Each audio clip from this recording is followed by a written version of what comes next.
Chapter 3. Goodbye Glasgow. It was a wet and windy Monday, Buchanan's first day back at work after 3 days in hospital, and a few days to consider his situation. He drove into the staff car park and saw that his personal slot had been commandeered by Ferguson's BMW. He shook his head and smiled. So much for the gentle farewell. He parked in the visitor's bay, then headed for the first floor and the staff canteen. He needed coffee. On the way to the lift, his path was blocked by a police cadet holding an empty beer glass. Collecting for something, mused Buchanan. He lifted his coffee cup to his lips in an attempt to avoid reaching into his pocket, but failed. "What's it for?" he asked, dropping his loose change into the almost empty beer glass. "Someone's leaving, works on the second floor. He's being put out to pasture. Rumour has it the ACC is glad to be rid of the old duffer." Buchanan raised his eyebrows in surprise and asked, "What's he done, this old duffer?" The cadet shrugged and said, "Not sure, only been told he's being put out to pasture." "What's his name?" "Thanks, sir," he said, looking disappointedly at the assortment of pennies and 5-pence pieces. "I think his name is Buchanan. Don't know his first name. Would you like to sign the card?"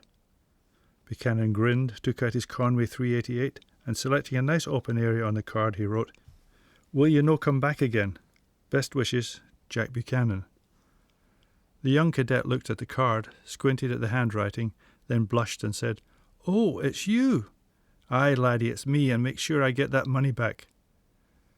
Coffee in hand, Buchanan headed to the lift, to the second floor and his office.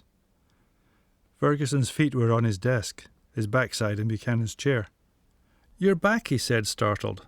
"I didn't realize I'd gone," replied Buchanan, leaning against the doorframe. "The chief said I could have your office. Said you were off down south."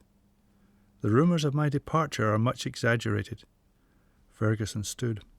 "I just remembered I have a meeting to go to." Buchanan put up his hand, shook his head and said, "Don't bother yourself. Sit back down. I'll be away in the morning. Just stopped in to get my briefcase.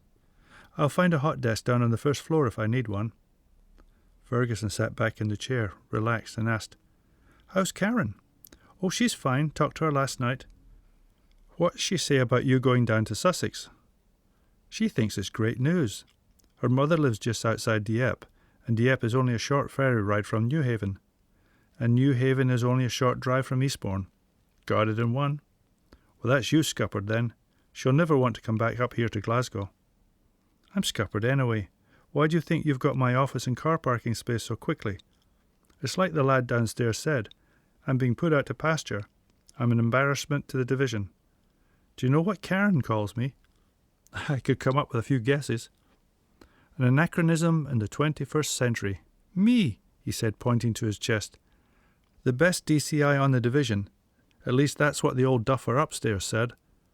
Ferguson laughed. "Old duffer? That's a new one on me." "Oh, have you sorted out your accommodation down south yet?" "Yes, Karen's sister owns a house in the Marina. Perfect for the investigation. She and her husband are off working in Paris and won't be back for 4 months, so we've rented the house till summer." "That's convenient. You living at the scene of the crime?"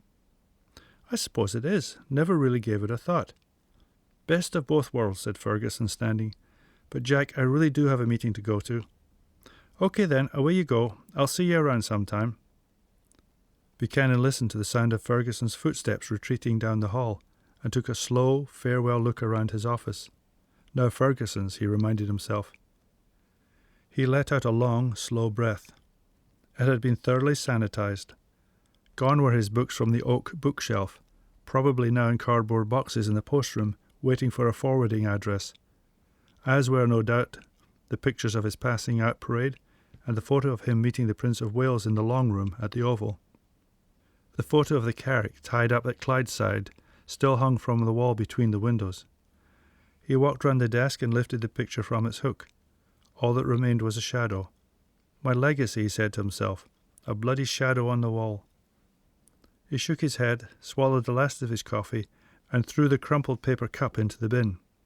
He opened his briefcase and carefully placed the picture of the carrick inside. You've been listening to an extract from The Bodies in the Marina, read by the author Alex Willis. The Bodies in the Marina is Book 1 in the DCI Buchanan Mystery Series. The books in the series are available from bookstores, libraries, and online in both print and digital format. Signed copies are available direct from the author at www.alexwillis.me.